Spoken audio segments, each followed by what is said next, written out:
সেটা হচ্ছে নরমাল করে আমরা পূর্ণতভাবে একটা ম্যাচ মানে করছি, ঠিক আছে? একটা টুর্নামেন্ট অনুষ্ঠিত হয়, সেটার লক্ষ্যে কিন্তু আজকে আমাদের আরেকটা টুর্নামেন্ট ইতিমধ্যে আমরা সামনে যাচ্ছি। আজকে হচ্ছে আমাদের ফাইনাল পর্ব, ঠিক আছে? তোমরা দীর্ঘদিন যাবত এই ম্যাচটার জন্য মানে অপেক্ষা করে আসো, আজকে এই অপেক্ষা, ঠিক আছে? তা আমরা চাবো যে হচ্ছে তোমাদের কাছে বিশ্বাস রাখি যে সুন্দরভাবে আমাদের যারা আছে, আমরা স্যার ম্যাডামরা আছে, যারা দর্শকরা আছে, সবাইকে সুন্দর একটা ম্যাচ উপহার দিবা, ঠিক আছে? এই আশা ব্যক্ত রেখে আমি এই পর্যায়ে কথা বলার জন্য বিদ্যুৎ অনুরোধ জানাচ্ছি আমাদের বাংলাদেশ মডেল স্কুলের সম্মানিত পরিচালক আমাদের রনিস স্যারকে। হাতালি দাও।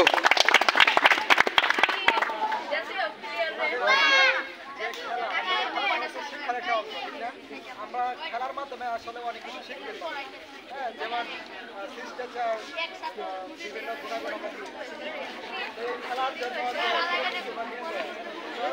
গত যে খেলায় আসলে খেলার মধ্যে জিতার চাইতে অংশগ্রহণটা বেশি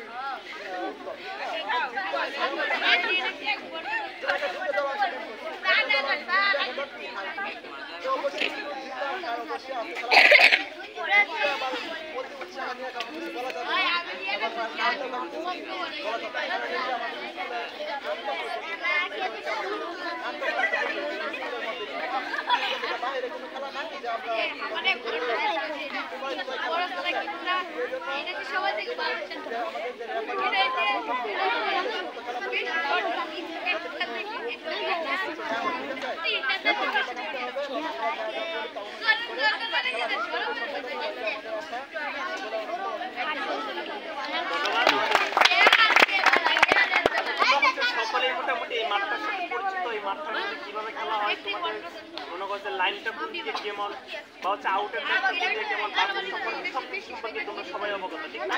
নতুন করে কোনো কিছু তোমাদেরকে পরিচিত করে তোমরা হচ্ছে এই খেলার ফুটবল খেলার নিয়মাবলী সম্পর্কে সবাই অবগত, ঠিক না? আমার যে বিষয়টা হচ্ছে সবচেয়ে গুরুত্বপূর্ণ সেটা হচ্ছে যে বিষয়টা সবচেয়ে গুরুত্বপূর্ণ সেটা হচ্ছে রেফারি আছে, রেফারি ছাড়া গোল হইতে পারে না, রেফারি ছাড়া গোল হইতে পারে না। রেফারি যে থাকবে তার কথা মতোই চলতে হবে, সে একটা ভুল ডিসিশন দিলে ওইটাই মেনে নিতে হবে, ঠিক আছে? তারপরে যদি কারো হচ্ছে স্পেশালভাবে কোনো কিছু বলার থাকে ম্যাডাম আছে, স্যার আছে, আমার আছে, আমরা এসে বলি। তবে নিজেদের মধ্যে কিন্তু কোনো ধরনের কোনো আমরা কিন্তু সবাই নিজেরা এমন সবাই যদি এটা নিয়ে পরবর্তীতে আমাদের মাঝে একটা মনে মনে আমার আলাপ নাই, আমার কোনো আলাপ নাই। বাংলাদেশ মডেল স্কুলের সময় তো প্রধান ছিল আমাদের সালমা আক্তার ম্যাডাম। এই খোলা হয়নি নাকি? এই যাও যাবেন তো সামনে যাও।